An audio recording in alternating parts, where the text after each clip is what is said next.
पाहिजे। आपले सहकारी आहेत, त्यांनी आपल्याला कप्तान बनवलं म्हणून आपण केंद्रात गेलो, ह्या गोष्टीचा भान आपण त्या ठिकाणी ठेवायला हवा होता। परंतु आपल्याला जे मिळालं कप्तानपद, मग मात्र चांगला खेळाडू सुद्धा ग्राउंडच्या बाहेर गेला तर चालेल, त्याचं सुद्धा आपण त्या ठिकाणी निवड कमिटीमध्ये त्याचं नाव न आलं पाहिजे। अशा पद्धतीचं राजकारण जर आपण करायला दिला तर आपण क्षणिक त्या ठिकाणी चूक घेऊ शकता, परंतु पुढील काळामध्ये मात्र या गोष्टीचे परिणाम आपल्याला वाईटच भोगायला येतील। आणि म्हणून मी या ठिकाणी सांगेन की छत्रपती शिवाजी महाराजांचा रायगड जिल्हा आहे।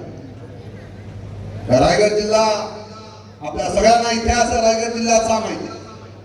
छत्रपती शिवाजी महाराजांच्या पदस्पर्शाने पावन झालेली ही भूमी आहे। या भूमीचा आदर्श घेऊन आम्ही छत्रपती शिवाजी महाराजांचं मावळे म्हणून या मतदारसंघामध्ये संपूर्ण रायगड जिल्ह्यामध्ये काम करत आहोत। शिवसेना ही वाढली अशीच वाढलेली नाहीये।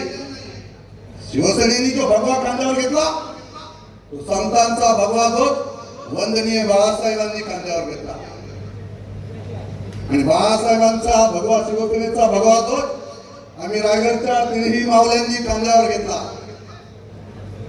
आणि म्हणून आपण सगळ्यांना माहिती, छावा चित्रपट आपण साऱ्यांनी पाहिला असेल। संभाजी महाराजांचे झालेले आपण त्या ठिकाणी जे काय औरंगजेबाने संभाजी महाराजांच्या बाबतीत जे कृत्य केलं तेही आजच्या युवकांना स्फूर्ती देणार आहे।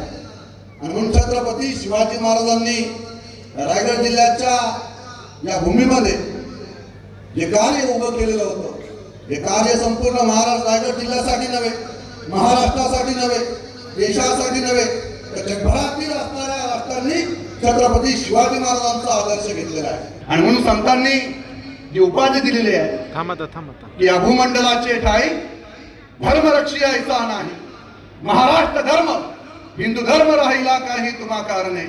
आज या राज्यामध्ये या देशामध्ये आज हिंदू धर्म राहिला असेल तो फक्त आणि फक्त छत्रपती शिवाजी महाराजांमुळे राहिलेला होता। आणि छत्रपती शिवाजी महाराजांचे आम्ही मावळे म्हणून रायगड जिल्ह्यामध्ये आम्ही काम करत आहोत। त्यामुळे आमच्याशी तुम्ही ज्या पद्धतीचं राजकारण तुम्ही सुरू केलेलं आहे त्या राजकारणाला आम्ही भीक घालत नाही, हे जाहीरपणे आम्ही या ठिकाणी सांगतोय। आजही जरी लोकशाही राज्य असेल, आजही छत्रपतींचा विचार घेऊन आम्ही काम करत आहोत, परंतु आजची परिस्थिती आपण पाहिली। छत्रपती छावा चित्रपटामध्ये दाखवलं आपल्याला की औरंगजेबाचं स्थान कुठे दाखवलं होतं? अकलूज, महाराष्ट्रातला असणारा अकलूज मध्ये येऊन डेरा बांधून त्या ठिकाणी फितुरीने संभाजी महाराजांना त्या ठिकाणी कैद केलं गेलं। आणि आजचं अकलूज कुठे? सुतारवाडीला। आजचा औरंगजेब कुठे? सुतारवाडीमध्ये बसलेला आहे। चुकीच्या पद्धतीने राजकारण आमच्याशी कराल यापुढे लक्षात ठेवा।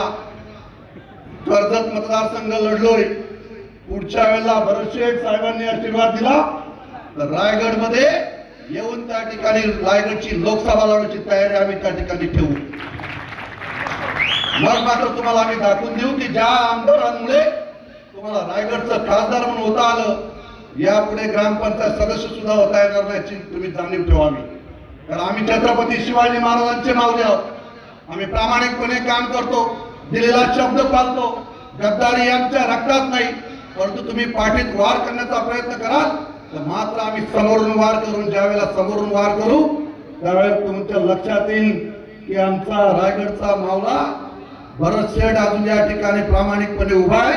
तोपर्यंत ते मावळे आम्ही सगळे त्यांच्या पाठीशी ठामपणे उभे आहोत। आणि कोणत्याही परिस्थितीमध्ये आज ह्याच ग्राउंड मधून सांगतोय की भरतशेठ यांना रायगडचे पालकमंत्री केल्याशिवाय आम्ही स्वस्थ बसणार नाही, ही आमची शपथ सगळ्या दोन्ही आमदारांची आम्ही बरोबर आहे। त्यामुळे आम्ही महायुतीमध्ये काम करत असताना युती धर्म आम्ही पाळत आहोत। आपणही त्याची जाणीव ठेवावी आणि या रायगडच्या राजकारणामध्ये सहभाग दाखवावा।